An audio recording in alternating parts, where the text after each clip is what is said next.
Okay, and it looks like we're live. Just Hey, you and I, Nathan Jones. here we are.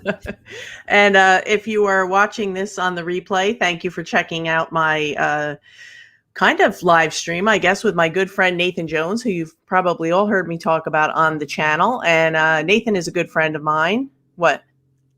Oh, I was just shaking because I can't see the chat here, so that's what I was. Oh, I thought you were telling me no, stop saying you're my friend. Oh no. Okay, so Nathan is a good friend of mine. He is a big movie fan, and we connected almost 3 years ago now, I think. Yeah. I think it was our love of Criterion that brought us together, and then we just kind of went from there.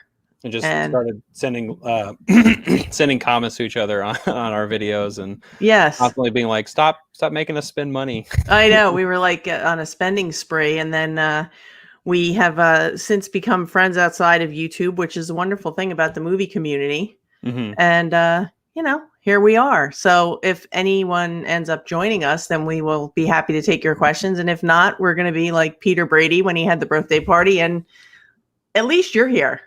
Yes, and I hope everyone can join us at our birthday party. I mean, Yeah. We'll eat the cake. I mean, I don't mind. Oh, I'm not waiting for the cake. I'm just going to eat it with you. Yeah, might as well. We'll eat the cake. So how have you been since I last spoke to you?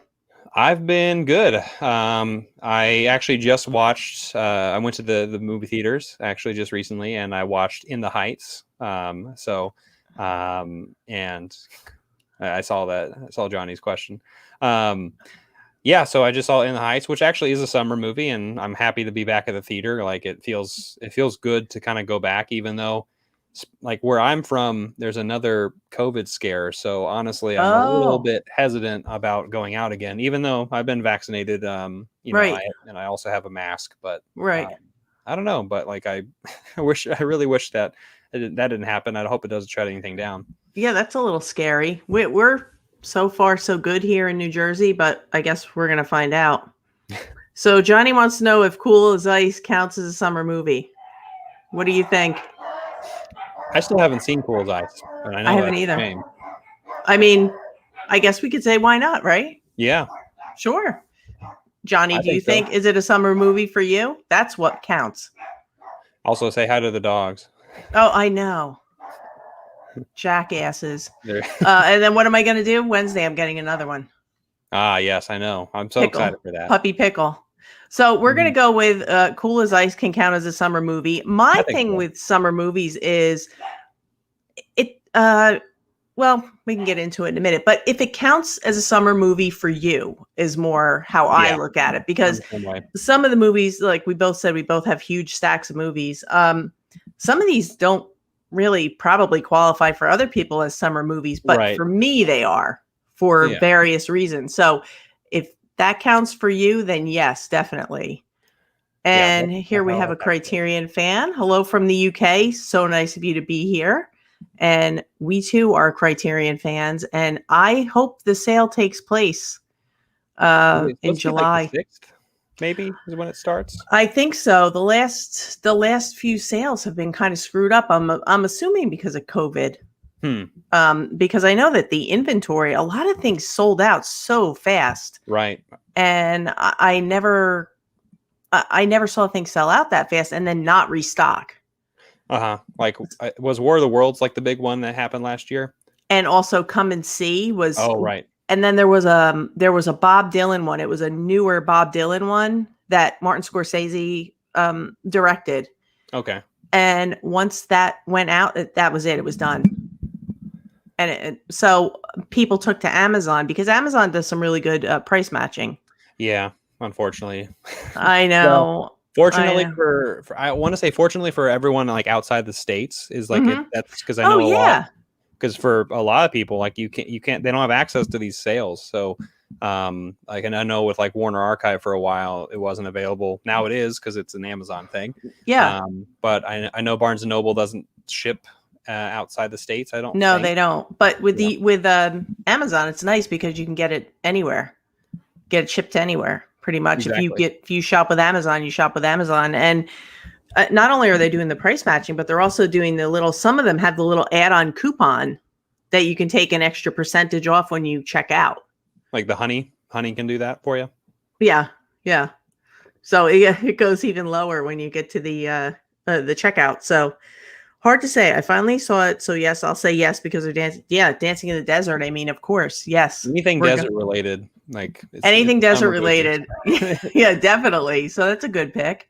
Yeah. Gotta feel the heat. Let's see. I can't get the Barnes and Nobles here, sadly. Yeah, Amazon imports, absolutely. Yep. Which is, it's kind of strange to me because, like, for instance, we can go and buy from Eureka or Indicator or, right. You know, so a little bit more for so I mean, I don't know what's. I know Barnes and Noble had been having some. They were having financial problems, and they got a new, I think, a CFO. Who kind of changed their whole business model. So I don't know, because I think they're going to add restaurant, like a restaurant. Are they really? Like a cafe or a restaurant? Either like that or some like maybe drinking of some sort. So like maybe some kind of bar thing going on, which makes sense. It's like, you could, I guess, read and drink, even though that could backfire. I mean, there's already coffee there with Starbucks. Yeah, usually. They have Starbucks. So, I mean, but I don't understand why they don't. Maybe they can't ship. Well, I mean, I'm glad the UK at least gets the titles there. We're not really sure. With the limited amount of titles that they get, unfortunately. Yeah, it's not all of them. But I do know that Amazon has started some price drops on older things. So if you're looking for anything older, not necessarily in the not being released in the last year, but some of the older titles are dropped down. I know I ordered the Cassavetes set, was way cheaper on Amazon. I was able to, it was down to $79, and then I had $50 off, so I picked it up for like 20 something. Wow. Yeah, that's a good deal. Yeah, for that one. But so Nathan, did you bring some summer movies now that we're chatting? I did. Yeah. So I want to start off with my favorite summer movie, Rudolph the Red-Nosed Reindeer. I'm kidding. That's not the first one that I'm going to be talking about. I know. I just wanted to do that. Hopefully people can see that. I love that. That was fun. On the rewind. I mean, hey, it's almost July, so Christmas is almost upon us. Christmas in July. Yeah, I know. I had some friends that were posting about Christmas being 6 months away. I'm like, just stop it. Hi, Bill. Oh, this is very nice. Thank you. Very kind. And thank you for showing up and being so kind. It's really nice. I hope so too. We can get some good I know suggestions. But I hope to watch Rudolph the Red-Nosed Reindeer. I know it's a newer film. Yes. It's a Rankin Bass claymation. Yes. All the rage now. It's the new way to shoot film. So hope everyone can watch that movie. Yes, watch Rudolph the Red-Nosed Reindeer. But I will start off. Actually, speaking of Criterion, I have a couple Criterions. So I wanted to talk about them just a little bit, and they're kind of popular too. So it's not like we're going to go in the weeds. No, we're good. But I've been watching a lot of Sidney Lumet films. Yes. And so the first one he ever did is a very summer movie, 12 Angry Men. Right here. Yes. So I will be talking about more Sidney Lumet on my channel because I actually just watched 11 of his films that I've never seen before. Yes, Nathan is doing a director challenge for those of you, if anyone who didn't know. Hi, Justin. And he chose Sidney Lumet, so that's why he's on the Sidney Lumet bender. Oh, yes. And it's been really, really wonderful. Like there hasn't been one movie that I've seen that I didn't like. Yeah. So like he's just an eclectic director, and it's crazy because like I had only seen Dog Day Afternoon, which is another summer movie you could watch, and Network. Yes. Also potentially another summer movie. And Love then Network. This one right here, 12 Angry Men, I would say this is certainly like one of my favorite summer movies. Because I mean, obviously you feel the heat because you can see it on their faces as they're crammed in this room. Yeah, they're miserable. And it's just like it's so claustrophobic, and like you can just like it just drenches all over like the screen and the performances too. So like this is a serious summer movie, I will say, because it's tackling a social issue, but at the same time, like I think it's a really good summer movie. So it is, and it's also sad that it's insightful as to how they let that weather pattern just say, "Who cares about the verdict? Let's just get the hell out of here." I know. Because they're all just suffering. They're just suffering through this heat. Seems like you have a friend here, Kyle. Yeah, my friend Kyle. That's funny. Yeah. I'm a supplier for him for movies. So we love that. Yeah. Okay, here we go. Here's a huge horror fan. I got to say, two of my favorites for summer: Midsommar and two excellent choices. My picks, man. I think Nathan is still scarred from the sleepaway camp finale. Okay, here we go. I was saving these for the end, but I did have this. I almost picked that, but I thought you would pick it. I have that, and I also have Midsommar because that one's obvious, right? Yeah. So I'm glad that yes, this is very scarring, but also so much fun. It is so much fun. It's to everyone out there, eat shit and live. Yeah. Uncensored. Exactly. I love it. Speaking of eating shit, if we're going to talk summer stuff, I always have trouble with this camera. The Wrong Turn series. Oh, yeah. And I just have this profound fear of getting lost or my car breaking down in a place that I don't know, because I am not really good with directions. I could get lost in a shoebox.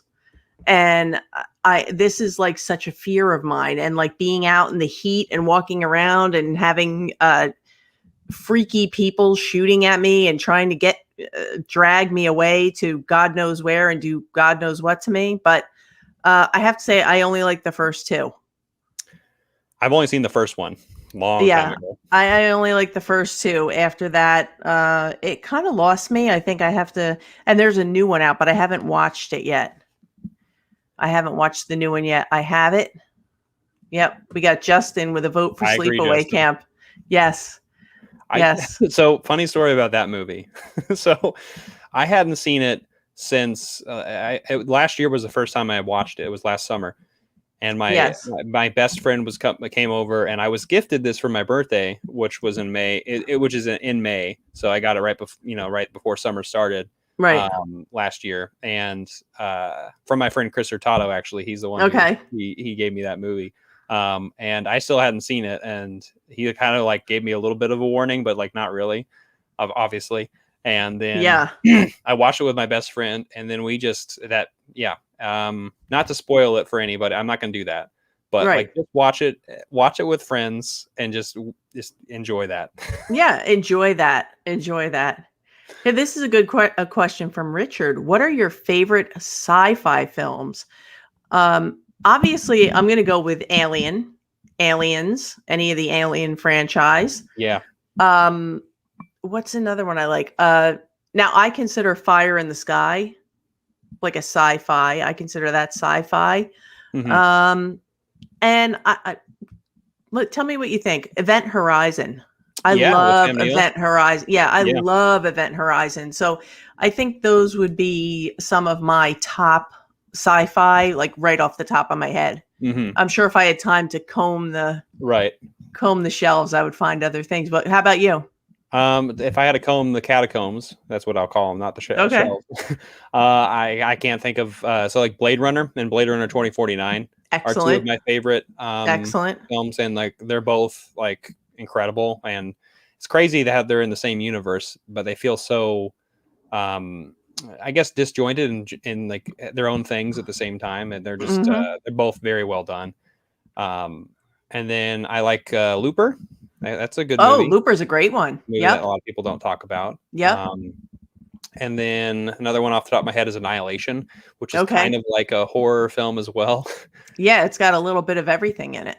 Yeah, that movie is gorgeous. The soundtrack's gorgeous. Everyone who's in the film itself are like, they're all amazing. And the book series is good too. So. Oh, okay. Yeah, I haven't done the book series. You're a reader. I do read a lot. Actually, I have my books here too, just in case we were talking about them. In case we went to books. Mm-hmm. I'm gonna join you in the Sidney Lumet. Ooh. Excellent. Dog Day Afternoon. The first time I saw this was was on summer vacation with my grandparents. I was away at their beach house. They had a little beach bungalow that they would rent out during the summer, and I remember watching this, and it's a film that takes place during a horrible heat wave. Yeah. And we were in a horrible heat wave, which is why we were inside watching the movie. But this will forever remind me of summers with my grandparents. So Dog Day Afternoon is one that I definitely gravitate towards during the summer Crazy months. movie. Definitely crazy. And it's crazy that it actually happened too, you know? Yeah. So, and did you ever see the movie? It was put out by Draft House. Now I know there's a Draft House by you. yeah. It's a Draft House film called The Dog. I haven't. No, I almost got it when I think it was at Hamilton Books that had It's the really interesting. It's for those of you who don't know, The Dog is it's a documentary about the real guy who committed the acts in Dog Day Afternoon, because it is a true story. So yeah, if you want to see a good documentary, check out Dog. How about this one? How about favorite summer blockbusters? Not film, not cinema, just giant overdone movies with little to no redeeming value except for the spectacle and sights. So like Roger Ebert would say, the fast food of cinema. Mm-hmm. Mm-hmm. That's what I heard him say. All right, let's see. I have this in front of me. There you go. I fucking love Troy. That's a good one. Mm-hmm. That's a good one. Let's see. Let me see. I know I have something, because what I was going to say is that I don't know how you feel about it, Nathan, but I know for myself, I am much more lenient on films during the summer. Oh yeah. For some reason, because I just want to have fun. I want to see things that entertain me and have, make it fun and not to be taken too seriously. So my pick would be any of the Johnny Depp Pirates movie. Oh yeah. Any of the Pirates movies would fall into that. I think just spectacle and sights, and it is just for fun. It is just meant to entertain and be fun. So hopefully that. Don't think too much with those movies. No, don't think too much at all. Just have some rum with yourself. And have some rum. Braid your hair. Put a braid in your hair. Mm-hmm. Watch the Sidney Lumet retrospective by Sidney. Yes, I have that. Okay, I need to see that then. Yes, Brighter Summer Day is great movie and a great summer movie. I'm with you on that one. Excellent. Yeah, buy that on Criterion if you're the sale. If anyone hasn't. If you haven't gotten that yet, get that one. Snatch that one up on the at the sale. Where's it at? Somewhere around here, behind me, I think. But it's a Edward Yang film. It's very, very good. Is the Before trilogy from Criterion in a digi-style case. It's Nathan, you have that right there close by? It is. There's the digibook right here. So there's 3 digipacks in the box set. Yeah. It's very well done too. Yeah. I love the artwork. It's not flimsy whatsoever. It's very solid. And these are summer movies. Yeah. I love the Before trilogy. I always say that I defy anyone to watch it. I know you don't. You can't stand it. I can't. Not going there. Yeah. I tell anyone I dare you to try and not binge watch it. All right. But that's a great one. The Before trilogy. I just wish that I watched them like when they were coming out. Like over the 9-year periods. But how would you have been okay with waiting that long? Because I think that would drive me crazy. Like, I love having the ability to just go from one to the next. I think now, because we're just such a now culture, I think it's good. But at the same time, I think the wait would be worth it, even though I'd be like, I'm sure. Yeah. Yeah. I think it would kill me though to wait 9 years. I mean, 9 years between movies. Like, think about what he did even with Boyhood. I know. That was over a 12-year period. Boyhood. Maybe the summer one I enjoy is Vacation. Yeah, great movie. That's what I'm talking about. It's fun. Mm-hmm. I need to get Event Horizon. UK never got the blue. Oh, okay. Because we just got Event. Can you Did Scream Factory put it? Yeah, Scream Factory just put out the release, a new release, Blu-ray release for Event Horizon. So I don't know if you can get Scream Factory there. Last Starfighter. So Arrow just did the Last Starfighter, and Flash Gordon's also on and there. Flash Gordon. Flash Gordon looks amazing. I need to see that series. Yeah. Oh, here's a good one. Yes. Okay. Yeah. Yes. Prometheus. Prometheus is great. Yeah. Prometheus, The Terminator, and The Abyss. And it's inevitable that people are going to say, is The Abyss going to come to 4K or Blu-ray? My DVD's over there, so don't worry, everyone. I know. I still haven't seen it, by the way. Just wanted to point that out. You haven't seen it, The Abyss? I could watch it this summer, I suppose.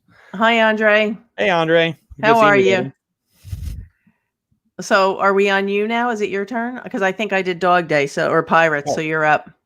Okay, the last Criterion in my list here. This just came out too, and I actually just talked about it not that long ago. But it's a great summer movie, and there's another movie that I have across the bay that I don't have on Criterion, but it is a Criterion.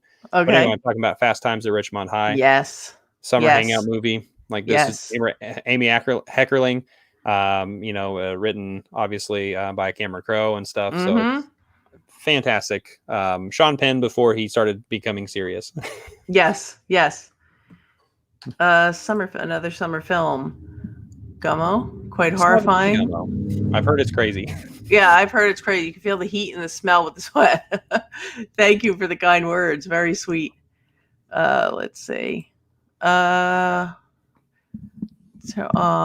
Sushi, I'm sorry you're having a bad week, but I'm glad you're here and I hope we can cheer you up. We will do our best.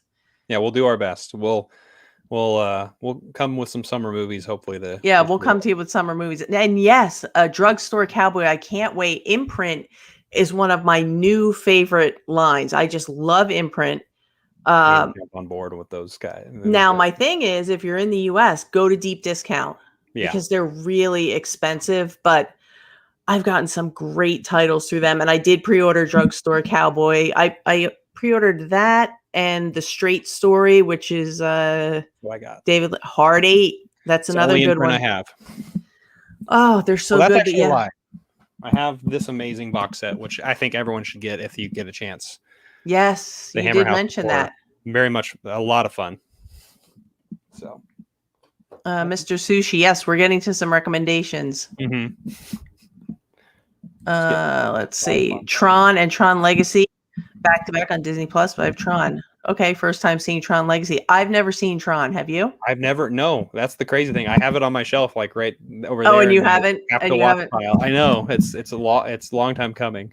Here we go. Jaws. Any Star Trek ever? Yes, can't go wrong with those. I have a feeling Jaws would pop up with you. Let me see. Yeah, I have Jaws in my pocket, in my pocket, in my pile. You have of it in your course, pocket? I have it in my pocket.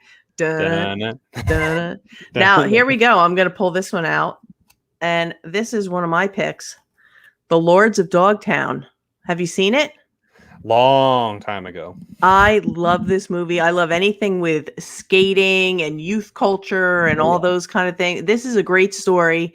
And it's about a bunch of friends who are into skateboarding, and it becomes a job as opposed to just a hobby. And we see where that journey takes them and their friendships and how it affects things, and very moving too in parts. And then there's also a documentary about the Lords of Dogtown crew, but that's just something about the skating, and probably because they're in California, but it always reminds me of like a summer type movie. So that would be one of my picks. Yeah, I still need to see Minding the Gap, which I know is a Chicago or like Rockford, Illinois. Yeah. And what was the skateboarding movie a few years ago that Josh Peck directed? Mid-90s. Yeah, that movie's Mid-90s was great. Great soundtrack, but also great like summer movie, I would say. Yeah, that's an excellent. Anything like with the skating, surfing, any of that stuff is great. Have you guys seen Disney? Yes, I loved Soul. I thought that was great. Yes, beautiful movie. I'd say probably one of my favorites of 2020. I hadn't watched much for 2020, but that was definitely one of my favorites. Yeah, that was a good one. I thought it was great, and great summer movie as well. And I love the animation was great. It's the same guy that did Inside Out. And it's funny because you can see there's one scene when he's in a room and there's a little audience in the room, and some of them look like the Inside Out characters. So it's pretty cool. There's a little bit of self-referential. Yeah, a little bit. Here we go. Can you name a movie that you loved, but you can't bring yourself to watch again? Wow. I mean, I guess. Well, no. I mean, like the easy things to think about are like Schindler's List or something along those lines. But like, I can watch them again. It just would take a long time. I can't watch Marley and Me. Oh, yeah, that makes I sense. saw that one time and I loved it, and it broke me. It just broke me because I am just a dog person. You know, my dogs are my kids, and it was just too much reality. But that's a great question. Yeah, I'm gonna have to think about that one. Yeah, that's a really great question. Thank you for that, Stuart. That's awesome. Here we go. We're getting Fast and Furious, or the go-to over the top. That's a great picks, Justin. F9's coming out. It's already out, actually. Yeah, F9 is out. People are already fighting. What are some movies you would love to get Criterion releases? In Bruges. Oh, I know, in Bruges. But it's on Second Sight. I'm good. I already have a boutique label. It's already on it. Yeah, so the Second Sight release is gorgeous of that. I know. I just got some new titles. That wasn't my last video. I got it's literally right on off the top of my head. I got The Nightingale and Under the Shadow, the Iranian film, which is fantastic. And I just pulled that out because of you. Oh yeah, it's good. That came out so wrong, didn't it? I like it. It's Under the Shadow too. Yes, it's better. Even better. Yeah, that you showed that in your last, I think, was a Q video or pickup video? And, yeah, my last pickup video. And I'm like, I have that because of him. So I'm gonna. What would the Criterion? You know, Criterion releases. I got one too. Go ahead. Go on. Your guess first. Uh-oh. Guess first. So this movie I am just in love with, and I really, really want this to come out on a better version. Also, the sun's going down, so you can probably see I have these cool little lines on my face. Yes, you look beautiful. Thank you. But The Assassination of Jesse James by the Coward Robert Ford. Yes. I really want that to be on a boutique label of some sort because it's just stupid good. Yeah. Yeah, that would be really, really nice. You know what my pick is going to be, and it's never going to happen. Baraka. Oh, such a gorgeous movie. And the thing, and you know what? They could even throw Samsara in there, and make it a box set, because now he was the in charge of the photography for the the Qatsi trilogy. Yeah, he was the photography editor. You're getting it, I think. Oh no, I just wanted to get that. Oh, I thought you were getting it. Trilogy's over there. I can't reach it. Oh, okay. He was in charge of all the photography and cinematography on that film, so I think he deserves a box set of his own with Baraka and Samsara. And Baraka was actually shot in 8K. Yeah. So could you imagine what the transfer would look like? I mean, the Blu-ray looks amazing, but even a 4K. Yeah, I'm trying to think of because I know I just had this conversation with a friend about how there already is 8K and with a lot of things, but I'm pretty sure that physical media will probably stop at 4K. Oh yeah, as it should. But even My Fair Lady was shot in 8K and then downscaled to 4K, and that was an impeccable transfer. I had a review copy of it, and it's just, whether you like the film or whether you're into that genre or not, it is visually a beautiful film. Yeah. And that's what they did. They did that 8K down to 4K, and it just looked amazing. Yes, Minding the Gap. That's a great one.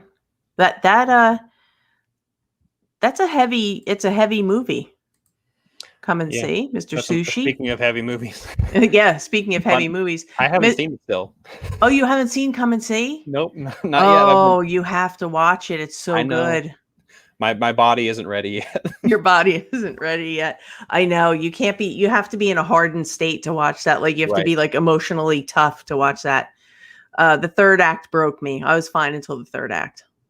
But Andre, two of my favorite summer movies, Point Break. So much fun. And I'm assuming it's the original Point Break, because Andre has impeccable film taste. No, he does. Seriously. You know that. Yeah. So we know it's not the remake. Yeah, I haven't even seen the remake, so I don't even know. Oh, I've only seen the presidents rob a bank, so I know the president. Oh, and now keeping things silly, I'm going to bring up this one, another one that needs a Blu-ray release. What about Bob? I love this. It is such a ridiculous comedy, and it's perfect for summer. And here's a fun little film trivia that I didn't know, and I forget who told me, but Richard Dreyfuss actually hates Bill Murray. Like, he truly hates him from that movie, and he will not, if you see him at like a convention or anything, he will not sign anything that has to do with What About Bob. He won't even sign it. Like, he wouldn't even sign your copy. So yeah, he really, not even if really, your name's Bob, he won't sign it. No, probably not. I love to see Bringing Out the Dead by Martin Scorsese on Criterion. Yes, anything by Martin Scorsese. Yeah, see, I still haven't seen a lot of his earlier stuff. Obviously, I've seen Scorsese shorts and like his very early stuff, but I haven't seen a lot of his. I guess he's got a couple comedies and a few like New York films that are like specific to like. I can't think of what the titles are off the top of my head because I had them on my queue, and I also haven't seen. Is it? What it is it? I'm gonna butcher the name. Is it? What's Kandan? What? I don't know. Oh, Kundun. Oh, you haven't seen Kundun, where they go and they find the Dalai Lama, the baby? That's one of them I haven't seen. Oh, that's Kino has that. I need to get it. I you also have saw a to get pack it for it. Oh God, that is one of my all-time favorite movies, Kundun. It's a beautiful, beautiful movie. It's an amazing story. It's so well done. I wish Criterion would re-release a couple of the Laserdiscs they did. Okay, like, wait. Oh right, yeah. Okay. Yeah, there's a lot. There's a whole Laserdisc filmography that never even made it to DVD, I believe, right? Yeah, it's probably just rights things because those are big movies. So yeah, here we go. Here's a really good question. Is there a movie that the ending ruined the entire film for you? I can think of shows more so than I can think of the movies. You know what I mean? Yes. I will say there's a movie that is. I remember when I talked about this movie a lot. It's either really you love it or you hate it with a lot of my friends. Back when I started watching movies a little bit more seriously. And this isn't like a serious movie or anything, but The Gray with Liam Neeson is a movie that I always talked about the ending with some of my friends who are like, I hate the ending because it's just like, what's going to happen next, but I'm like it's not about the wolves though. So what are you doing? So, where are you going? Yeah, exactly. It's so I'm like, I like endings that don't say much but also say so much, and it kind of leaves it up to people to kind of figure out what would happen. But so are you okay with are you okay with things being left more open-ended, kind of fading out, or are you okay with just like go to the black screen? Either or. Like either or. I guess it's dependent on the type of movie you're talking about. Like, yeah, I'm pretty flexible with a lot of the things that I watch, and whatever the story, if the story makes sense to like to the thing that's happening at the end, I guess it would make more sense that I'm okay with it or not. I think one of the movies that I found the biggest disappointment was Gone Girl. I liked Gone Girl for what it was. I mean, it's not my typical genre that I would go to. I actually took my friend's daughter to see it because I was babysitting, and she had read the book. She was in high school and she wanted to see the movie. And I was enjoying it up until the end. And I'm just like, you have got to be kidding me. No, how could this guy be so ridiculously dopey? And I don't want to ruin it for anyone that hasn't seen it, but come on. Did you see it? Yeah, I have it. What'd you think of that ending? Messed up people will find the messed up ways to mess up everything. So. I agree with this one. Criterion version of Scum would be great. There's a nice indicator. Didn't Indicator put that out? Yeah, I have the indicator of that one. Oh, here we go. New York and Silence could all do. I was thinking of New York, York. New York. Yep. New York. I think is it New York, New York? I think so. I think so. Silence is great. Yeah, all great Criterions. There is one Laserdisc that could get Blu-ray. Okay. I haven't seen that. I saw it a long time ago. Ransom. Ron Howard is one of those filmmakers I feel like makes like safe films. If that makes sense. Yeah, he does make safe films. Yeah. What is your favorite Criterion title so far this year? I haven't really got anything this year. I am going with Ghost Dog. That's a good one. Didn't that come out in December though? Or was that it earlier? Could be. I'm just, you know what? With this, I don't even know. My birthday's coming up in 2 weeks, a week and a half. And I honestly had to recount how old I was going to be. I lost a whole year. I was totally convinced I was going to be a certain age, and I'm not that age. So yeah, but my favorite Criterion, I'm going to go with the calendar year. Ghost Dog would be my number one pick. I'm looking at the titles. I'm trying to think of. I'm really excited. I know you a lot. It's mixed, but I am excited to get that Wong Kar-wai set. But I know a lot of people are kind of. You know what the problem is? What? The discs have issues, and I think it could be the packaging because the discs kind of slide into the pages. And someone said that it has to do with, they think, the glue in the packaging. Something about the glue, the way it sits in the discs, and then when you take them, with shipping and everything, because everybody's movies kind of freeze up at the same spot, and they said it could be the way it's packaged. But I actually had to request a replacement disc for 3 because they just froze and they wouldn't play. And I tried them in different players and they wouldn't play. But I mean, the movie, to me, I know there were the director took creative liberties and made some changes in the films. But with the color scheme, because In the Mood for Love is so known for being a red film. Red is the primary, and he changed it to like a goldish color. Yeah, that would kind of irk me a little bit, I guess. I still have the original for that movie, at least. Well, that's the thing. Like I said, I have the standalone, so I'm really fine with it. But I could see where people would be upset with that. Yeah, I agree. Someone said Memories of Murder is their favorite release. That's a great one. Right at that. Yep. Great one from Justin. Celluloid Closet. That's amazing. And yes, I have seen The Times of Harvey Milk. It's amazing. And actually, I would like to see the movie Milk starring Sean Penn get a Criterion release. Yeah, that's a good movie. Okay. I think I haven't picked them up yet, but I'm excited for Dorothy Arzner's Merrily We Go to Hell.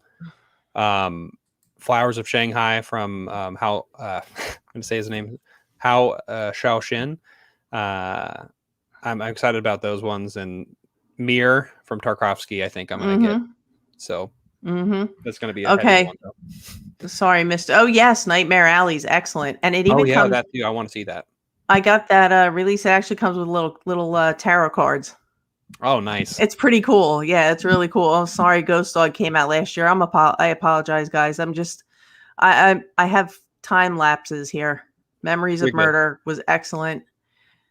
All right, you want to jump into since we're almost caught up? Yeah, go ahead. Okay, another summer blockbuster to watch, or kind of a blockbuster. It became into like a TV show. Okay. But MASH. Oh, MASH. That's a great one. This is a very fun film that I watched for the first time, I think early last year when I was like kind of on an Altman kick. Okay. This was so much fun.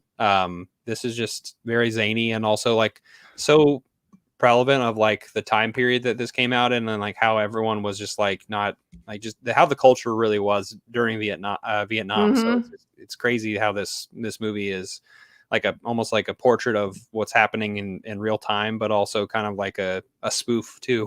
Yeah. That's a good pick. I'm going to go with, now this doesn't necessarily take place in the summer, but It has to do with not being stationary, being kind of moving around. But it's a favorite, and it also answers a question of here, what's your favorite movie based on true events? This is one of. Oh, nice. Into the Wild. If you haven't seen Into the Wild, it is a pretty amazing film, and it has an absolutely amazing soundtrack. Beautiful soundtrack, which I picked up on vinyl. I was able to find it on vinyl on eBay. But yeah, Into the Wild is that would be one of my favorite summer picks, even though it's goes through many seasons. But, right, but anything to do with traveling, and he starts out in the summer, I think. Yeah. It's funny you bring up that movie because I think that I am a fan of the movie and like the soundtrack, but I'm not huge into that artist, which is a hot take. Oh, okay, I got you. Yeah, yeah, I think we agree on that. but we do agree on that. It's a little weird because I know it's gonna hurt some people's feelings a little bit, but that's okay. Yes, Flowers of Shanghai is a masterpiece. Mr. Vampire. This could. Have you seen that one? Mm-mm. Have you? I don't think so. You know what? I've watched so many vampire movies and Dracula movies. They're kind of running together. Yeah. Kind of like how blood circulates, right? Exactly. What's your next pick, friend? So I guess if we're gonna go into the horror kind of realm, since we just talked about vampires, but also there you action. Action. Go ahead. Yeah. Action horror. Predator. Yes, Predator. Fantastic. Like ultimate summer movies. I love this movie, and also check this out. Oh, stop it! I'm not gonna sleep now. You're. Love this movie. Watch out for the 3 dots, everyone. Yeah, exactly. This is also got just a fantastic cast. First of all, Carl Weathers, Schwarzenegger, Shane Black, Jesse the Governor. He's also a governor, just like Schwarzenegger was. Ventura. That's crazy how many people are in this movie. I'm gonna go with one that I love, Bronx Tale. Ooh, nice. Gotta love the Bronx Tale. It's just such a classic summer movie to me.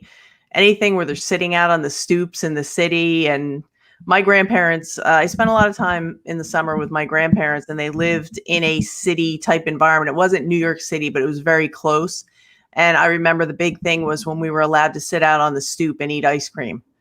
So anytime you see kids sitting on a stoop and they're not allowed to leave the stoop, I'm in. It's a summer movie, but I love this one. And this Bronx Tale, it needs a better release.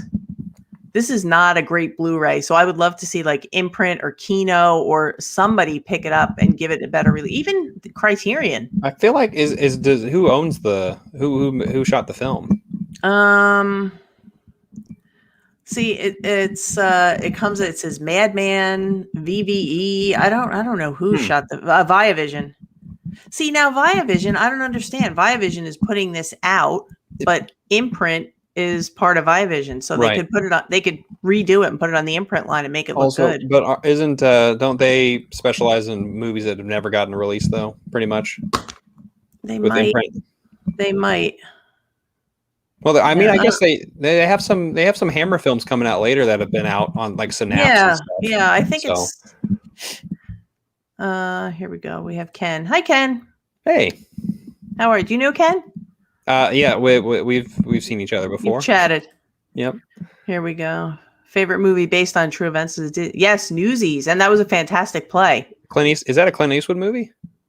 I don't know if it's a Clint Eastwood movie, but it was a. I know it was. I don't know if it's still on Broadway, but it was on Broadway for quite a while. I have to Christian Bale, stand-up Joseph Paul. Okay, nice. I'm thinking of. Oh, wait a minute. What are you thinking of? I don't know what I'm thinking anymore. No, it's Kenny Ortega who directed this. I'm thinking of. There's a musical that Clint Eastwood did that what is it called? Can't remember what it's called. Anyway, not important. What do you got? For movies now? Yeah. Go ahead. Well, I know you're just talking about cities for a second, but also traveling a little bit. This is a movie based on true events. At least, no, it's not really. But The Secret Life of Walter Mitty. Oh, that was fun. I love this movie. That's it's like so a comfort watch. Oh yeah, that so exceeded my expectations. Yeah, so you can see me in the screen there, which is an extra bonus. It's a poltergeist thing. It's a poltergeist thing. That's another summer movie you can watch. Yeah, that's definitely a summer movie. Okay, here we go. Ken just binged all the Indiana Jones films over the weekend. They could definitely be summer movies, I think. Oh yeah. There's sand, right? So yeah, sand. That's the rule. Two criteria: sand and traveling. Mm-hmm. So I think that yeah, definitely. I did get the Indiana Jones. Did you get the Indiana Jones the 4K? No, I still have my standard box set on Blu-ray. Yeah, but I got the. I don't know. Wait for a price drop. Okay, well, it's my namesake, so I should probably do it. yeah. I would just wait for a price drop. Okay, Andre says Mr. Vampire is funny. I think I have it. I have to go to the vampire section. Speaking of funny, though, I just watched this last night, and I know I wanted to talk about it because it just it kind of like I showed it in my last video, and people talked about it, and like they kind of I had a completely different, I guess, connection to it, and I didn't really look into it. Okay. But I'm talking about Murder by Death. This movie is hilarious. It is hilarious. That's a great movie. But also not PC anymore because of Peter Sellers. Yeah. Right? Yeah. You can't do that. No, you can't do that. But he's actually so funny in it, though, too. Like, not in, like, making fun of, like, Charlie Chan at all, like, which is what his character is. Right. But, like, it's not funny in that regard. It's, like, funny, like... just like his Japanese orphan son, he's like, you go across the bridge. He's like, well, you get. It's like, why don't you come with me? He's like, because I was the first one out. Like, you go first. Like stuff like that, which is really funny. Yeah. You know what I mean? Yeah. So this movie is hilarious.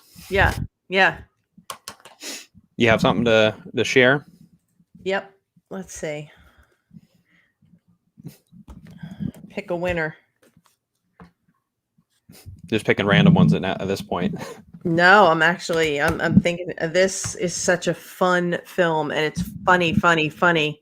Wanderlust. Oh, nice. Have you seen it? Yeah. I mean, I star in it. What are you, Paul Rudd? Yeah. Yeah, I thought so. Wanderlust is the way I saw this movie is I was randomly wandering around the mall, and I was bored. I was wanderlusting. And I felt like going to see a movie, and that was the only thing playing that I hadn't seen.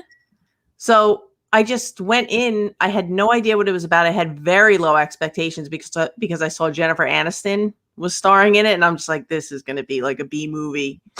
Because I think of her as a TV star. I don't think of her as a movie star, right? So much, I don't see her in these huge successful movies, really. But I was blown away with how much fun that was. That was a funny movie. That raunchy funny, but still a really funny movie. I enjoyed that a lot.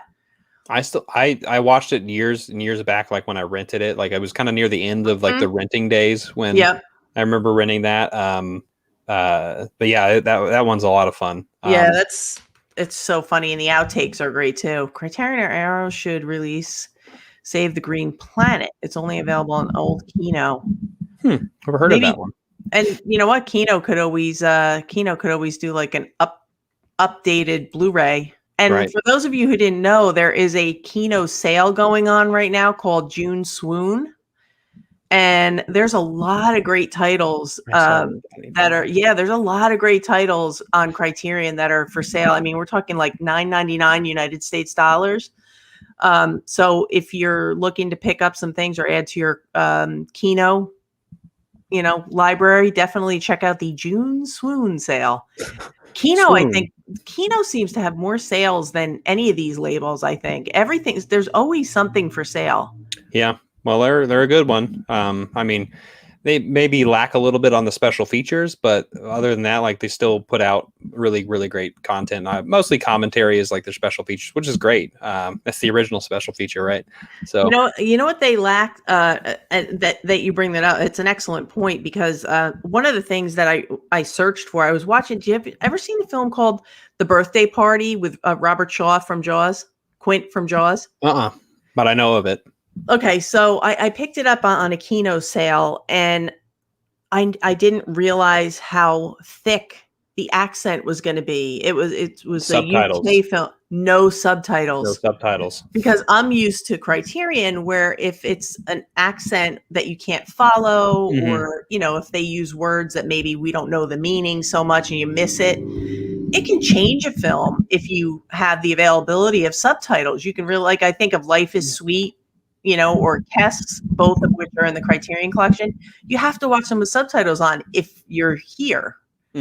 So that's one of the things that, you can get them for a price on Kino, but you're not going to get the subtitles, right? For a lot of the extra features. But if you don't need that for certain films, they have to.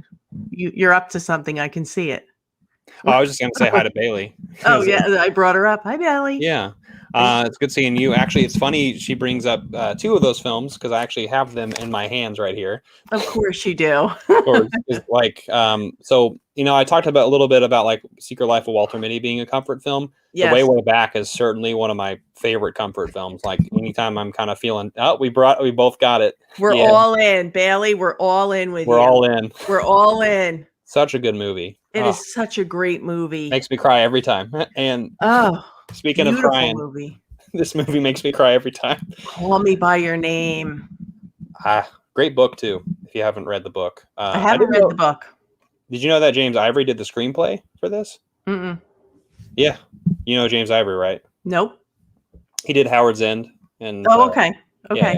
But yeah, this movie, it's absolutely gorgeous. It's a great love story. It'll make you cry if you have feelings. If you have a soul. If you're human, if you have a soul, love this one. So, and we often wonder if we have souls, and then we're both crying at all the movies. So we have souls. Well, I have them on the bottom of my feet. I don't know about you. So yes, I thought that one of the most touching moments in that film, is I think it commonly comes up with Call Me by Your Name, is the interaction between the father and the son towards the third act. I was in tears with that. That was such a beautiful moment. Probably one of the most touching moments I've seen in film in a long time. It was beautiful. And Stand By Me is an absolute classic. Stand By Me is absolutely fantastic. Yeah, fantastic summer watch. Definitely. Watched it way too early as a kid. Yeah, you were looking for it, Justin. Yes, Aquaman, and Aquaman. I'm not ranting. I'm just saying. So many people hate on Aquaman. It's just a fun movie. I saw Aquaman in the theater. We went on Christmas Day because there was no one. We had no family around that year. I thought it was really a beautiful film looking. It was a beautiful looking film, but I mean, so the story they didn't think was the best. Are any of them really like highbrow stories? I mean, they're meant to be fun. Right. And it's a fun, beautiful movie. I think it's so much fun. And I think the visuals are great. So yeah, I'm with you, Justin. I think Aquaman is a fun summer watch. I agree. Speaking of, and there's a lot of beautiful people, especially Willem Dafoe, the most beautiful man. Yeah, he is the most beautiful man. Yeah, exactly. Oh, what do you got for us now that we've all done with the way back? We're all in. Okay. I guess another comedy, real quick, was one of my favorite Coen brother films that doesn't get talked about. Now, since I'm from, I'm in the Midwest, even though this is, a little bit further west, but Raising Arizona. Love it. And like, if you know about popcorn ceilings, which I have one right above me right now, don't ever scrape your knuckles against them. I'm just warning you. No. Hurts like an SOB. I grew up with popcorn ceilings. It's not good. It's one of my favorite Nick Cage performances too. It's just so much fun. That was back, I think, when he was still actually acting. 87. Yeah. Yeah. Oh, Hunter is great too in it. Good God. She's oh just yeah, the best. Now, do you have that box set, the little Coen Brothers box set with Raising Arizona, Fargo, Blood Simple, and something else? I don't have that box I set. have that. I love that box set. For British comedies, I recommend Without a Clue, Monte Carlo, or Bust. I'll have to write those down. Yeah, I'm Those writing them down too.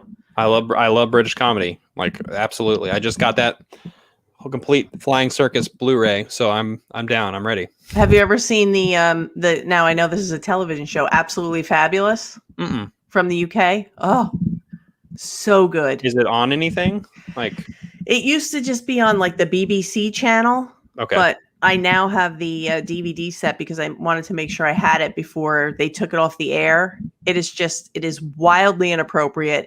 I love that stuff. That's all I have to say. You will love it. Well, you will love it.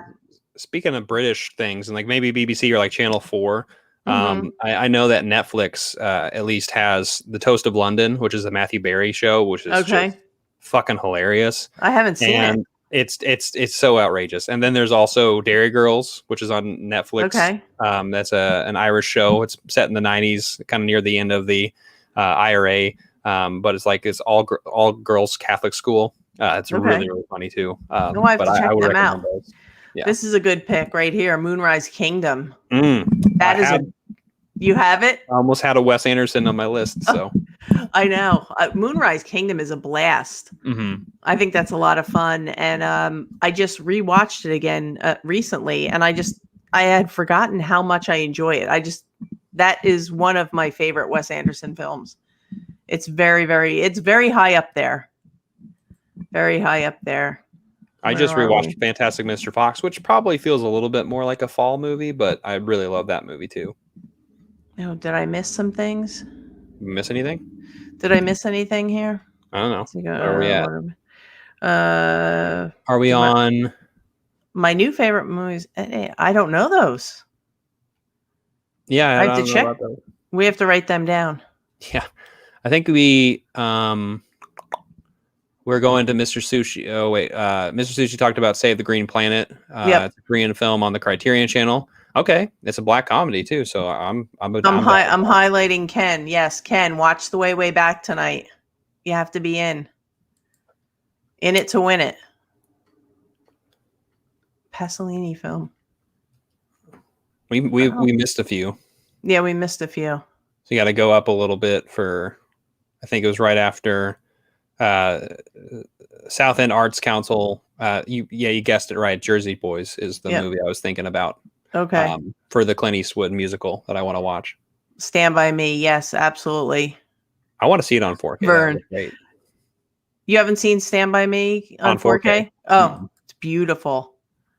Mr. Nichols. Oh, yeah, they are. They're very cheap. There's really oh boy. Uh-oh. This is yeah, we got to go. Well, I personally I do purges throughout the year in my collection because the space that I have is the space that I have. And it's not like I'm going to build an addition or take over another room because that's not going to happen. So I think I just have to stay with the purging. And when I'm out of room, I'm out of room. I've been doing light purges myself, but eventually I think I'm going to have to. I have a third shelf.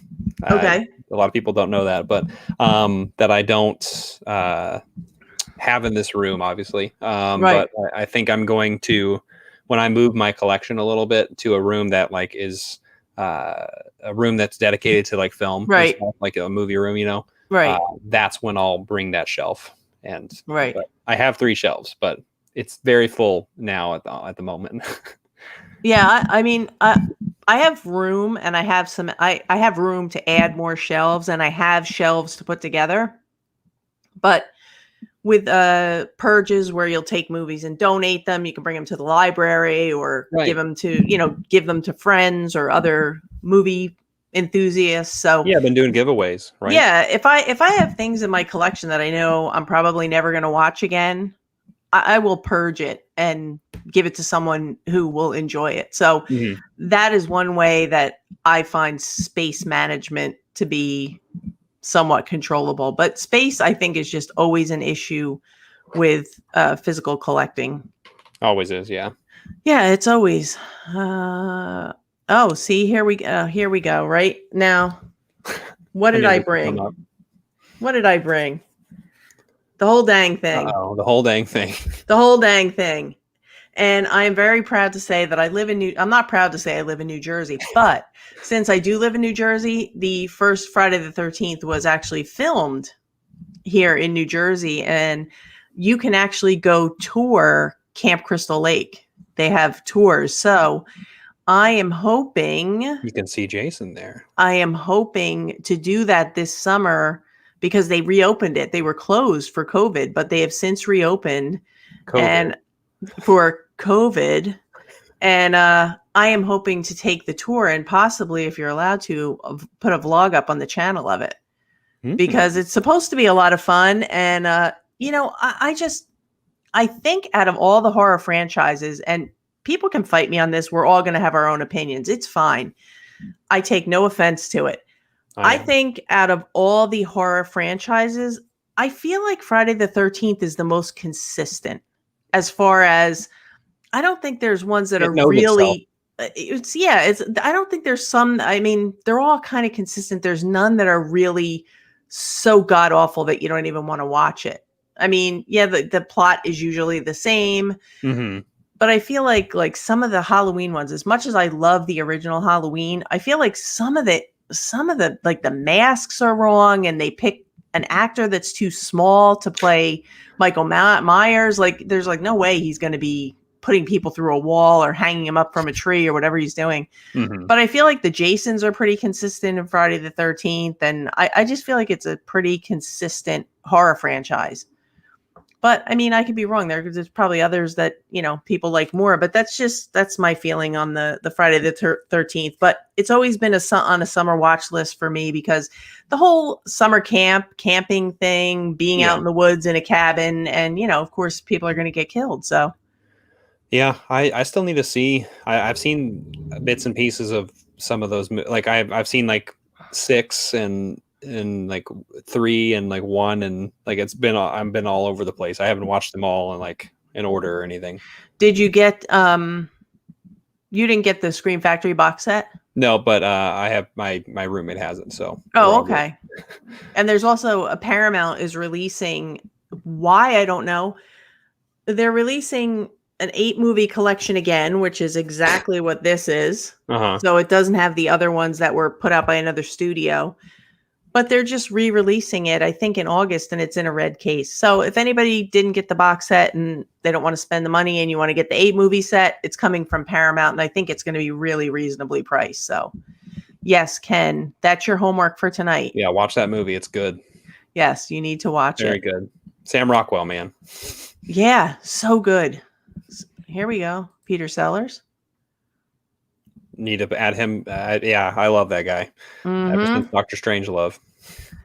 Yeah, see, here we go. An AbFab fan. I missed it. Yes, AbFab. Mary knows. So effing funny. It is. It's so good. So good. Weren't the ants on James and the Giant Peach and absolutely fabulous? I don't know. I haven't seen James and the Giant Peach. It's been so long since I've seen that film, but I remember it's a visual feast, if I recall, the best I can. TV, I can't recommend Move to Heaven enough. It's a Korean show about a gifted kid with autism. That sounds great. Yeah. Is it on streaming services? Yeah, I would like to see that show. I've been watching a lot of shows, Nathan's doing the shows. Have y'all seen The Way Back with Ed Harris and Saoirse Ronan? Saoirse Ronan? I've been wanting to see that. I like Peter Weir. Yeah. No, I haven't seen it, but I like Saoirse Ronan and Peter Weir. Ed Harris. I feel like I haven't seen Ed Harris in a movie in a long time. I know, right? We have to write that down. Speaking of dads, I guess I can give you bring up a dad thing. It's a dad movie because it's this is dark humor. It's a lack of there of dad. Oh, Secondhand okay. Lion. Oh, nice. So, I don't think I've seen that one. You haven't seen this one? It's No. great. Yeah, it's literally just like a boy going to his granddad's, like his uncles, his crazy uncles who who've had crazy adventures. But like, yeah, this is like one of those movies that I watched 2003. So Oh, okay. it was in my teenage years is when I watched this movie for the first time. So it was like really influential on just like one of those movies that like just like it kind of reminds me, I guess, of like the atmosphere is like Dumbo in a way. Okay. Okay. Like, you know, farm, like rural, like Missouri, because Dumbo's in Joplin actually, which is near where I live. But yeah, this is a really great movie. It's kind of fantasy related too. But it's kind of like the way back in a sense where it's like it's about a kid really kind of just trying to get his life back on track. And but I definitely would recommend this one. It's been a while since I've seen it though, but I love it. Oh, that's a good recommendation. I'll have to add it to my list. And what you got? What do I got? I'm going with a summer blockbuster for me anyway. The Dark Knight. He looks happy. Yeah, he looks happy. Why so serious? I'm never serious. That's my secret. You know what? This is one of those, like, you know, like they were saying, it's just, but I think this was a really great entry to the Batman series. But that aside, it's just one of those big budget films. And that's kind of where I go in the summer. And it's not my typical go-to. Like, that's not what I typically seek out. But in the summer, I do. Like I said, I'm a little more lenient and a little more relaxed. And so I end up seeing films like that. And it's fantastic. I love it. Actually, that's a segue. Good. Okay, segue. Speaking of one of the like craziest budgets of all time, notorious for its budget, Apocalypse Now. Oh, yeah. This feels like a summer movie. I know I just talked a little bit like about MASH, so like it's a Vietnam film too. You have a theme. Yeah, it's great movie. And it's good 4K too. So. It does. It looks great on 4K, and it was the only thing. My problem with that one is the packaging is weird. Like you have to keep that J card on to keep it together. Yep. I have the J card on, as you can tell. I think everybody did that. We all kept the J cards on to hold it together. I think I got that for like $10. I got it cheap too. Yeah, and it's like what, 4 discs or something like that. Like there's different cuts and special features. And I just want to take a moment out and say hi to our friend Cinema Dave Media. Hey Dave.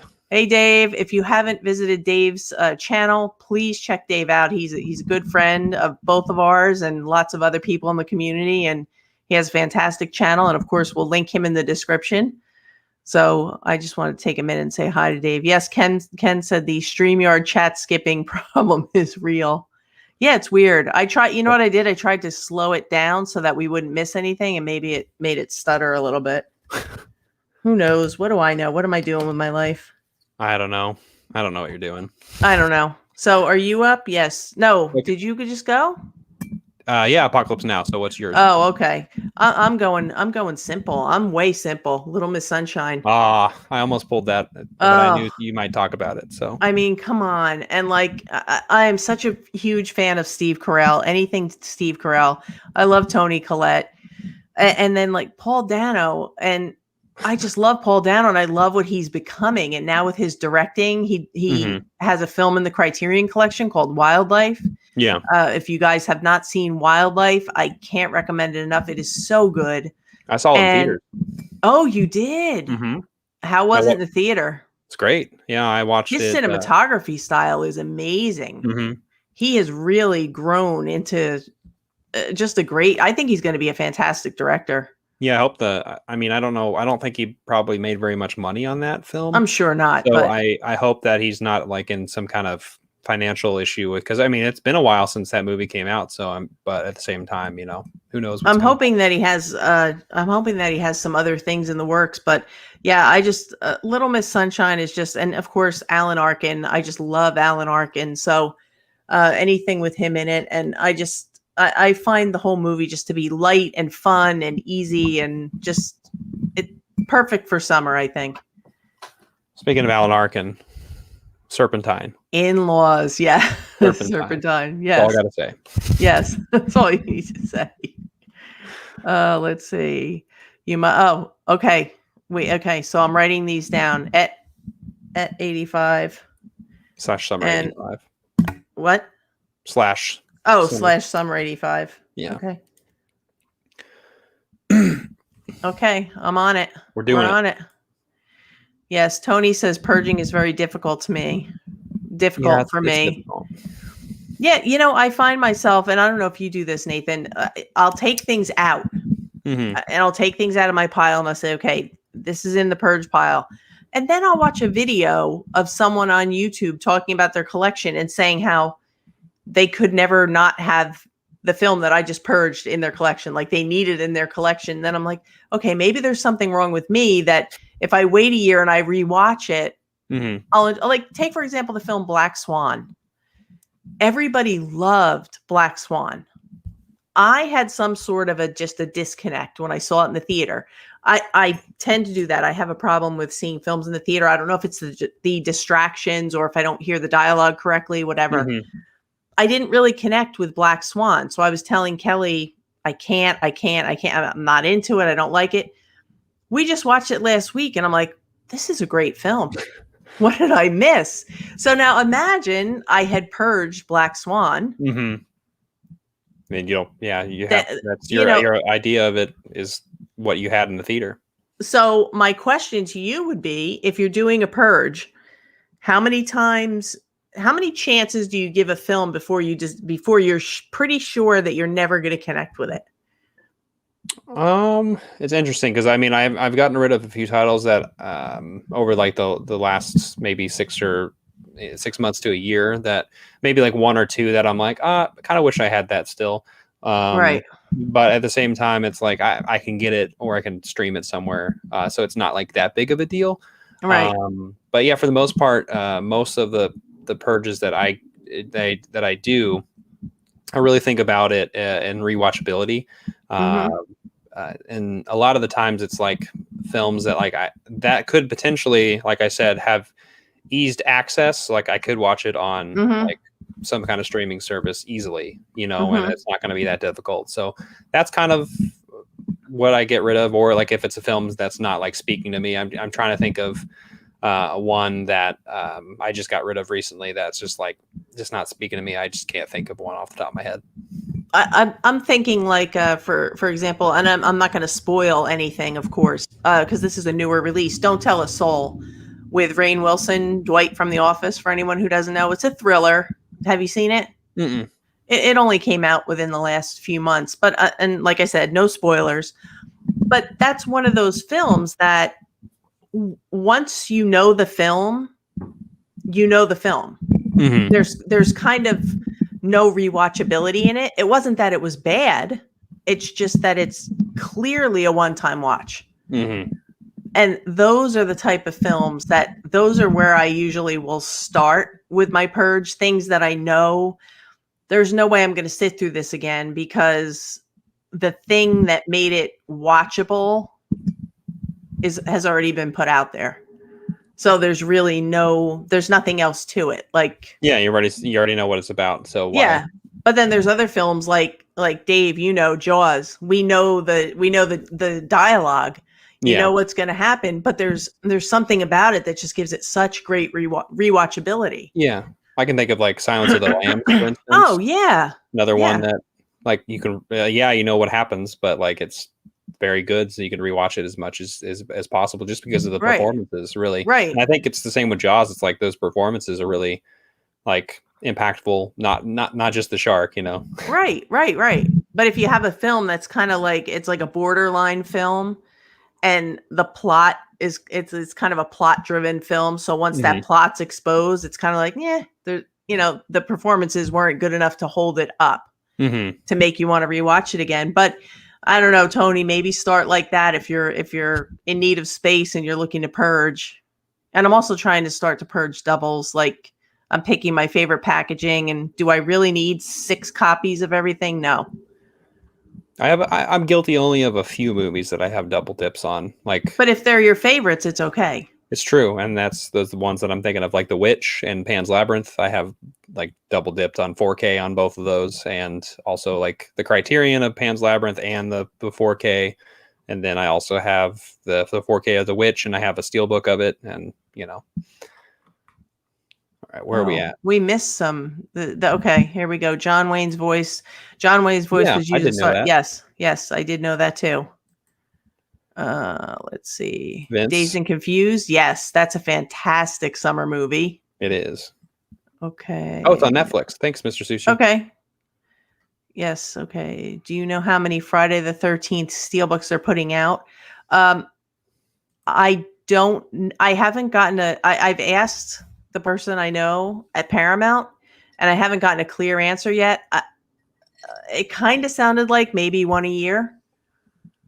Like the whole franchise, but or they're 8 films, I should say, because Paramount has the access to 8 films, but maybe it sounds like it's going to be the 8 films that they have the rights to.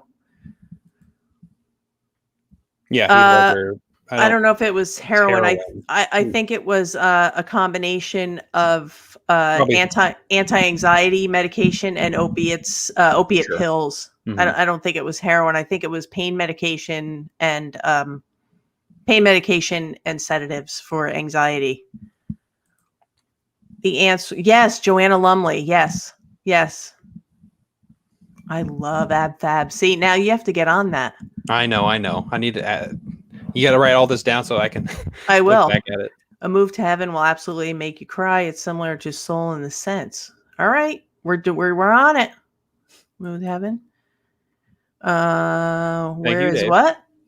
Where's the Goonies? Why did I not get that? We haven't talked about the Goonies yet. Do you have the Goonies, Nathan? I do, and I can do the truffle shuffle for everyone. If you do it. Bring it on. It's been a request. Do it.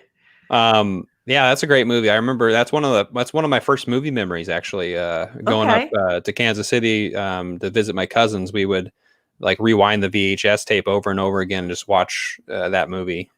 Just such a fun film, and scared us too a little bit because you see a misunderstood character in that movie, and you're just terrified for life. Yeah, I thought, and the Goonies. I know it got some mixed reviews as for the 4K. I thought the 4K looked great. People said that the dark scenes were muddled.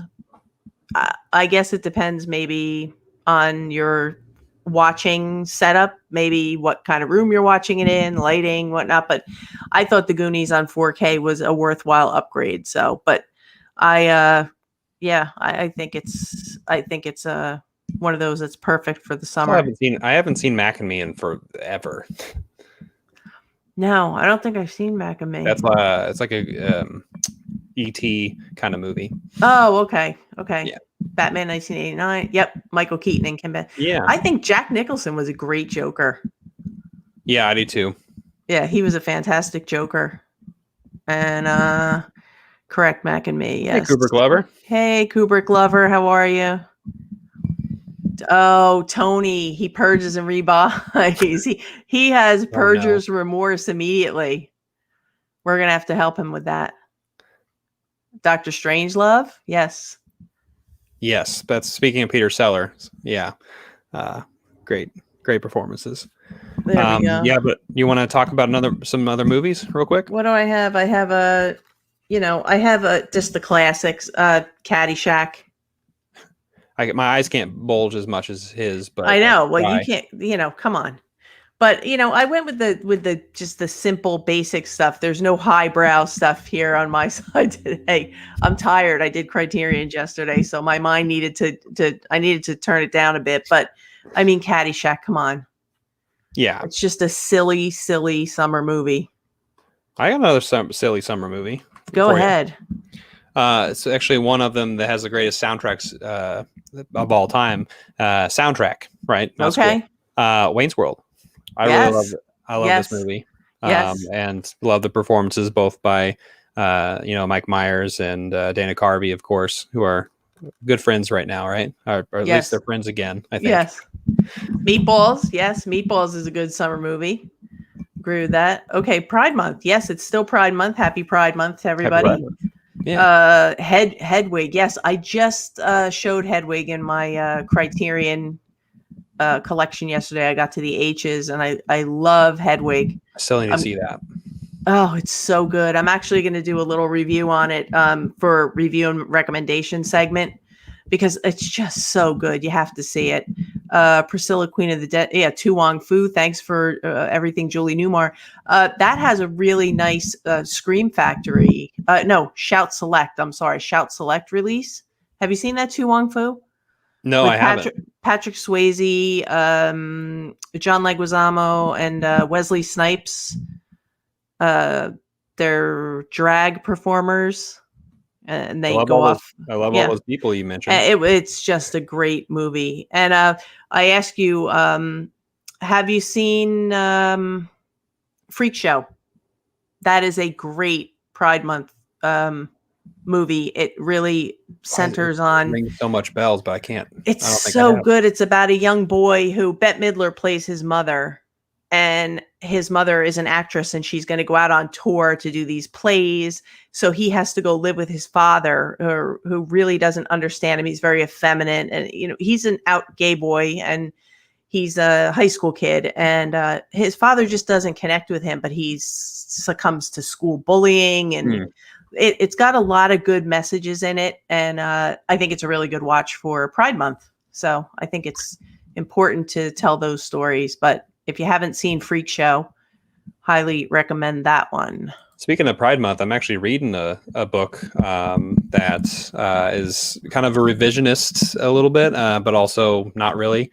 I don't know if anyone reads like anything other than like nonfiction out there, but like Song of Achilles, which is about Patroclus and Achilles' like love story. Okay. I mean, I mentioned Troy a little bit, so talking about Achilles, but it's a really, really great book that I really like. It's like more of a young adult book, I suppose, but it's really, really good. So I would highly recommend it. It's got really good. Madeline Miller is the author of the book, but I would recommend it. Nice. Jungle to Jungle with Tim. Anything with Tim Allen. Come on, I haven't right? seen that movie in so long. It's so much fun. And I really feel like with summer movies in particular, and this could just be me, but I doubt it based on what we're seeing. I think a lot of summer movies tend to be rooted in nostalgia. Because it brings you back to that time when you were just so happy, you were off school, you had no worries, and you could just have a really good time. And I think movies became a big part of that. Paris, Texas is an absolutely amazing film. Roman Holiday. Also, I almost pulled that. Yeah. Did you get that has the Paramount? That was the first time it's ever been out on Blu-ray. So I love the Paramount. Paramount Presents has a lot of really good titles coming out. They're doing Almost Famous is coming out on the line. 48 Hours, another 48 Hours. There's another one that's coming out. I want to say Bugsy, which I don't think I've ever seen. It has Scott Baio in it. But I forget who else is in it, but Scott Baio's in it. But yeah, I love the Paramount Presents line. And I finally got my copy of Mommy Dearest. I do too. Thank you. Yes, Mommy Dearest is fabulous. Do the Right Thing. Yes. Absolutely is. There it is. Yeah. That is a wonderful and so relevant. And it was so relevant for the time, and it's so relevant now. Such a great movie. And I just watched In the Heights, which another New York hot summer film. Also, because I have the Alamo here, at the Alamo Drafthouse. What they do is before the movie they have like more or less a like shut the fuck up. This is the movie. Yep. Yeah. Kind of, I love that. I know. And before In the Heights played, Spike Lee was doing a cameo. He's watching this movie with his daughter and her friend probably, and just it's like, oh, this is a really good part. He's like, Dad, Dad, you're in the movie, I get it, but you need to shut up. Yeah. So, but yeah, Do the Right Thing's great and great summer movie. And speaking of Spike Lee and summer movies, have you seen Crooklyn? No, I need to. I know. Yeah, Crooklyn is a really, really good. It's a really good one. And another one, a Criterion one, is Claudine. It's not a Spike Lee film, but it's another one about, a family growing up in the city, and it's a really good. I think it's kind of a recent release, Claudine. I think it came out within the last year. Yeah. Yep. Fast Times at Ridgemont High. Yep. Oh, someone watched Walkabout. Good movie, but I agree. Yeah. It's hard. Yep. Cruelty in film. I have a hard time with any kind of cruelty in film, especially animal cruelty. Yeah. I also showed Apocalypse Now, so that has some. Yeah. It's hard. I also tend to shy away from any. I'm a big horror fan, but I cannot handle anything with torture. I don't like torture. Like I couldn't watch Hostel. It made me physically uncomfortable. So I have a real hard time with any kind of cruelty, especially when you find out later that it actually happened. There are instances where animals have been hurt and killed. Yeah. And, that it bothers me. And I just think it's unnecessary. I don't know that it adds anything to the film. Yeah, I don't think so either. I think it's very hard to get on board with that one. Weekend at Bernie's. Huh? They're sorry. I missed it. Liz's Happy Place said Weekend at Bernie's. It's a great summer Weekend at Bernie's. Yes. Cooper Glover just watched Do the Right Thing. Yes. Okay. So you did see Freak Show. Freak Show is awesome. Song of Achilles is. Yep. Yeah. I like that book a lot. So I'm reading it. I'm in the middle of it right now. Hi, Lupita. Parent Trap. Movie. I forgot about that one. Yeah. I remember that movie growing up because it came out in like the late 90s, right? Yeah. Yeah. Don't know it. Yeah. Yes, Nathan. I actually held up Pirates of the Caribbean as my my first summer blockbuster. That's a great Jimmy Stewart movie too. Another one. Yes. Oddly enough, Mr. Smith Goes to Washington. That's a good one. And you know what is funny? It's not a summer movie, but I would probably watch it more in the summer. Any of the Scream franchise. Any of the Scream movies. Yeah, absolutely. And I just, like I said, they don't take place in the summer, but I just feel like I'm like a different person as far as my viewing habits. And it just goes back to that. Like I'm very relaxed about what I watch. So me too. Yeah. I'm uploading a video on YouTube right now of my recommendations. Oh, cool. Nice. I'll have to check that out. We just said the same thing. Yes. True Romance. I love True. Are you getting the new Arrow release of True Romance? Because I just ordered that. Maybe. I have the old out of print Blu-ray, which it was hard to find at the time, if I recall. But I probably will. Just gotta wait for it to get cheaper. Yeah, something, right? Arrow's. I don't know if they'll ever be cheaper now that they're being taken over by Zavvi. Oh no, Zavvi. I love rewatching movies I've seen at drive-ins in the past. Yes. Oh, you have a drive-in tent? That's great. I went to a drive-in on Cape Cod. I want to say 3 summers ago. It brought me right back. We used to go to the drive-in all the time when I was a kid. We have a few where I live, about 30 to 45 minutes away. I think I'm glad that the COVID thing is coming to an end as they tell us. As they say. But as we say, COVID. But I kind of suspected that if it had gone on into this summer, that I thought way to do it. I thought that drive-ins would definitely be making pop-ups around. And honestly, I was looking forward to it because I love the drive-in experience.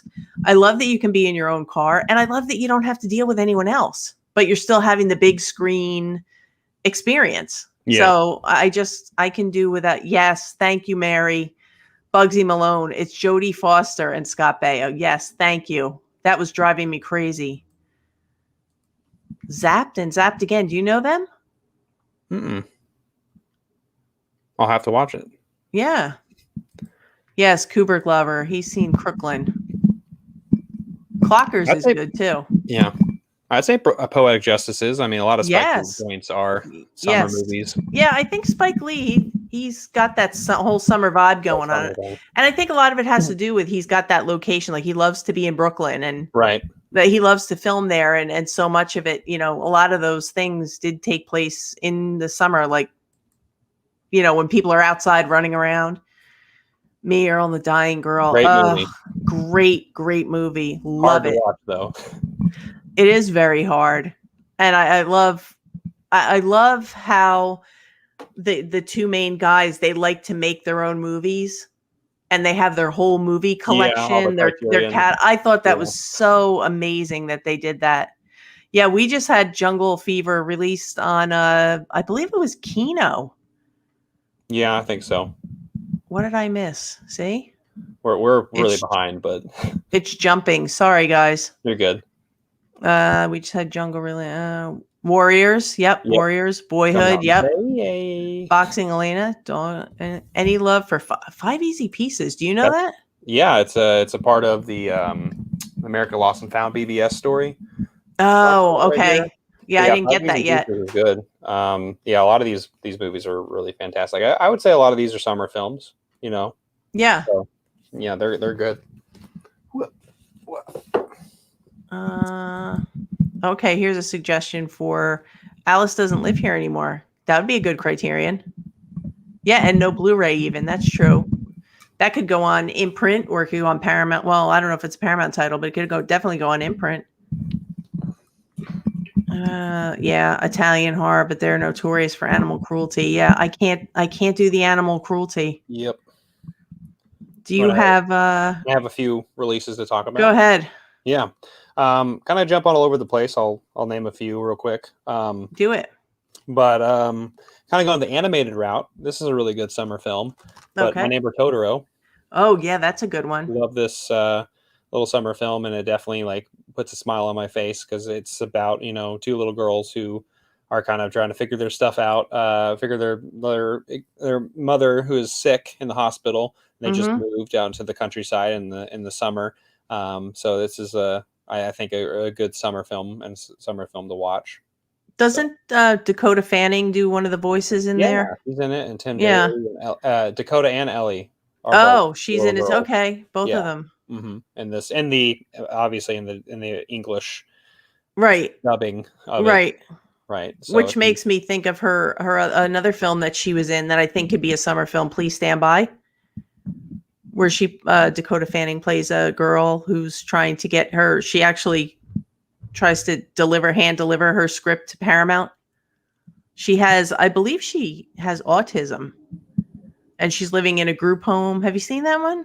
I remember seeing the trailer for that. Yeah, it's called Please Stand By, and she is a young gal, I'd say high school age. She's living in a group home because I believe she has autism, and she starts to write a movie, and she is determined to get this movie to Paramount, so she takes off on foot to deliver it to Paramount. It's a really good movie if you haven't seen it, and just seeing her in that movie made me come and see. Is a great movie. If you guys haven't picked it up, put it on your list for the Criterion sale because it's a good one.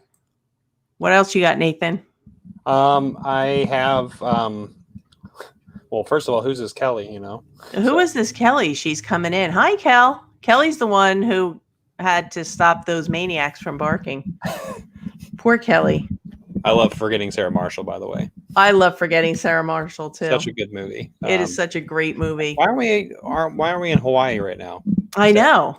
My niece is in Hawaii, and she just decided to get engaged. I'm like, that's the big news in my family. What comes first, the new puppy or the niece's engagement? That's tough. Puppy. Puppy? Yeah, I don't know. I'm gonna put a poll up. Speaking of, I guess locations, not like Hawaii, but okay, not a good segue at all. But anyway, The Nice Guys. Oh, The Nice Guys. I know earlier somebody talked about like noirs. Like this is like a neo-noir, but it is. It's such a fun summer film, and it's really funny and like a little slapstick, and also a great like detective, like kind of whodunit. Like we got to figure this situation out. Like this hitman film. But yeah, Nice Guys, Shane Black. I know I talked about him earlier with Predator. Yep. But this is one of his films he directed. So that's a great movie. I love that one. The Legend of Billie Jean, Fair is Fair. I love that movie. I remember seeing it. Oh, I had that like I rented that. I want to say like every week for the longest time, and it actually has a really cool. Do you have it there? Are you pulling it out there? I don't. Oh no, I thought you were going to pull it and show it. The Legend of Billie Jean actually got one of those really cool the VHS slipcovers from Mill Creek, so it has a nice Blu-ray release too. I don't know if I've seen Firstborn. Have you, Nathan? I haven't. Have you seen Legend of Billie Jean? Mm-mm. It's a good one. You like it. It's good. This is for Nathan, I'm sure. Columbia Classics, Volume 2. Is that? I'm trying to think of what is that. label, Is that Indicator? No. What's the one that's coming out from Indicator? Columbia something, or is it Noir? Noir. Noir number 4. Okay. Okay. Yeah, all right. I'll probably look into that, but I'm trying to think of which label that is, because there's a lot of things coming out from a lot of different labels. Yeah, I got myself into a hole with the Universal releases from Scream Factory, because I thought there was only going to be 1 or 2, and I think they're on like 6, and they're a little pricey, you know. Yeah. Not Criterion, Scream Factory, they're expensive. Yeah, so. I remember those ones. Yeah, Mr. Sushi, yes, says the new Delta variant. Yeah, we're all worried about that here. Is that what's going on by you? I think either that or something along the lines of just like we're in Missouri, so like people don't follow the rules. Yeah. So. Oh, Nathan's doing his Alfred Hitchcock. Yeah, you love the Alfred Hitchcock stuff, and you do a great job. If you guys don't know Nathan Hale, he's going to be on guesting in a few weeks, and he has a great channel, so check him out. We'll link him in the description too. Here's Nathan one. Too. Another Nathan. Independence Day, definitely. It's a good one. Yep. It's a great one. Yeah, I'm with you. I don't watch animal movies ever. I like some animal movies, but I have found myself not liking. I don't like horse movies. I realized. You don't like any horse movies? No, I like The Rider is a good one. Mm-hmm. Trying to think of any other ones. Like I still haven't seen War Horse, but I would probably don't watch it. Don't watch it. Okay, no. Okay. There it is. It's gone. No. I already but not really necessarily into those movies, I suppose. The Rider is probably my favorite. The documentary Life in the Doghouse is an absolutely beautiful animal movie.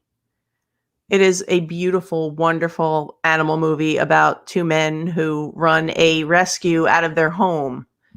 And they're very big in their horse. They train people to ride horses. So they're big in the equestrian community. Mm-hmm. And they are just doing amazing work. They have like 70 dogs living in their home. Their home is immaculate. Their yard is immaculate. These dogs get the best of everything. I actually did a review for it like 2 years ago on my channel. And I've been in contact with the rescue, and they're just such amazing people because they enjoyed the review. And I think it's one of the only documentaries, or maybe it's one of the only films, it is maintaining like 100% positive on Netflix. So you guys don't even have to buy it. It's called In the Doghouse. Definitely go check that one out. Oh yes, Pariah. It's coming out. It's an LGBTQ plus film. Yeah, I saw that. That is an amazing film. It's so good, and I can't wait for it to come out. It's coming out in July. It's coming out this coming month. It's great. Blade summer movie. I'll go with that. With Wesley Snipes. Yeah, it makes me think of the clubs of the 90s, you know. The clubs of the 90s. Let's see. Underrated. Interstate 60. Haven't seen that one. Haven't seen it. Great suggestions. Giving us stuff to write down. I'm trying to see. I have only 2 more films to talk about. All right, go ahead. Do it. One of my favorite movies that I literally missed when it came out in theaters, but I have since watched it probably 6 or 7 times because it's that much fun. I really love Popstar. Yes, I love that. Never Stop. Yep. This is just one of those films that, like, the first time I watched it, I was like, the hell is this movie? It's just so funny. So good. It is so good. And yeah, ever since I've shown this to a lot of people for the first time because I feel like everyone missed it when it came out. I want to say, yeah. I mean, I guess I don't know what was going on in my life, but yeah, it's just like one of those films that like every time I show it to somebody, they're just like, it's got so many quotes in it, and it's one-liners and anything that Andy Samberg and The Lonely Island do, I'm probably gonna be like on board with it. Yeah, so. that's a great one. Ghost World. Yeah, Ghost World is a good summer movie, and it's a great one. And the Criterion, if I'm not mistaken, it comes with a little graphic novel. Where are you? I think it does. Ghost World. Somewhere around here. I see Ghost Dog. Ghost Dog. Everyone loves that. I can't find my movies with the color code. Oh, I know. You have the color code. I know where it's at. Somewhere around here. Zapped and Zapped Again has Scott Baio from Charles. Oh, okay. Willie Ames. Oh, the whole crew. Yes, Ghost World. Yep, there it is. Graphic novel. Vince says most Studio Ghibli's. Yep, they remind me of some Princess Mononoke. Princess Mononoke is that's fantastic. The one I almost pulled out. I love that. Spirited Away. Hunk. Haven't seen Hunk. Haven't seen that one either. What's Eating Gilbert Grape? DiCaprio should have won an Oscar. I can go with that. Do I want to make sure that people where are we at now? We're at the Creep Show. Creep Show's great. Creep Show's a great summer movie. Have you watched the TV show of Creep Show? I've seen the first few episodes on Shudder. I have the first season. I haven't watched it yet. This is back to the Columbia Classics. Okay. That's what it is. Oh, yes. I'm sorry. I did see that. It's like $160 something. Yeah, good God. I will, if I get it, it'll be on a price drop because that's crazy. Wish they would put them out as singles because I know I would like to have on 4K and some of the other ones I wouldn't. You know? And you know what I think, and they did it with the first set too. It's a very strange mix of films, right? That they put together, like it's Lawrence of Arabia. Lawrence of Arabia mixed with the baseball, the League of Their Own. League of Their Own. Yeah. I almost brought that movie out too. By the way, that's a good summer. Yeah, that's a great summer. Any baseball movie. 42 is a great baseball movie. Yeah, Jackie Robinson movie. Oh yeah, the Columbia. Yeah, that's a great looking set, but definitely have to wait for a price drop. That's just so much. Oh yeah, thank you for it is. I know it's late. Yeah, thanks. Go to bed. Thank you for coming. Oh. Okay. Good night, everyone who's saying good night. Yeah. Poor people waiting up. The movie Interstate 60 was shot with the same. Oh, okay. Nice. Interesting. We have to check that out. I have a film that could scar people that I think would be a good summer movie. Okay, do it. Scar away. This is a movie that I think everyone needs to watch. If you haven't seen it, it's a masterpiece. It is not a catastrophe, but I'm talking about Cats right here. This is an excellent musical right here with an all-star cast of Judi Dench, Jason Derulo, Idris Elba, Jennifer Hudson, Ian McKellen, Taylor Swift, James Corden. Wow. Rebel Wilson, and introducing Francesca Hayward. Okay. If you haven't seen Cats, are you really living? Yeah. What are you doing with? As I say, what are you doing with your life? This is a movie that needs to be seen, and also hopefully, preferably around other people. That way, you can get their take on the film as well. Mm-hmm. That might be need a Criterion release someday. What's wrong with the Warhorse movie? It's not that there's anything wrong with it. I think it's more from the perspective if you have a hard time watching animals struggle, or I couldn't watch the horse suffer like that. It was hard. I found it very hard. And we were talking about, I don't know if you were here for that part before where we were talking about things being cruel. I don't know how filming the scenes that they filmed in Warhorse, I don't know how the animal wouldn't have been uncomfortable. But I don't know. I mean, I don't know anything definitively, but I just personally had a very hard time watching the movie. But there was nothing wrong with the movie per se. It was just the scenes with the animals I found very hard. So Right. But yeah, okay. So it was a play, and there was a mechanical horse. Well, maybe it was a mechanical horse in the movie. Then fine. See you away. Aaron Johnson talked about the Naked Gun films. Those are fun. Oh, Naked Go. Yeah. Okay. Naked Guns are a blast. Anything Leslie Nielsen does, I'm on board. So Yeah. even like, Forbidden Planet, even serious Leslie Nielsen, I'm on board with. Yeah. All right. I'm going to go with this one. Sandlot. Oh yeah. Mm-hmm. You're killing me, Smalls. You're really killing me. You're killing me, Smalls. Yeah. I mean, come on. Sandlot. You have to, like we said, anything with baseball, anything like that. What do they say? Milo and Otis. The artist heavy kid and the Milo jumping off a cliff scene. They went through 5. Oh God. Yeah. See, that's what I mean. Like, that's just sad. There's no need for it. I remember that movie, but I hadn't seen it in so long. Yeah. Oh no. Well, thank you, Miller, for sponsoring. Oh, thank you, Miller. Oh, there you go, Miller. Oh, maybe Miller could sponsor this stream. Maybe for anyone who's hot. Is it hot by you, Nathan? Because it's about 4,000 degrees here. It's about 3,999 here. Yeah, it's incredibly hot here too. So thank you for hanging with us, and thank you for the Miller getting you through, because that's awesome. But no, I hope I didn't come across as like condescending or anything like that. It was just that we were talking about the animal cruelty. But yeah, with the mechanical horse, yeah, I'm totally fine with it. I prefer the horses in Monty Python and the Holy Grail. Those are some of the best horses I've seen on screen. Yeah. Period. I would say. Yeah, so. Very much. I think the only thing I was just going to finish with from my pile is, of course, done it. You know I had to do it.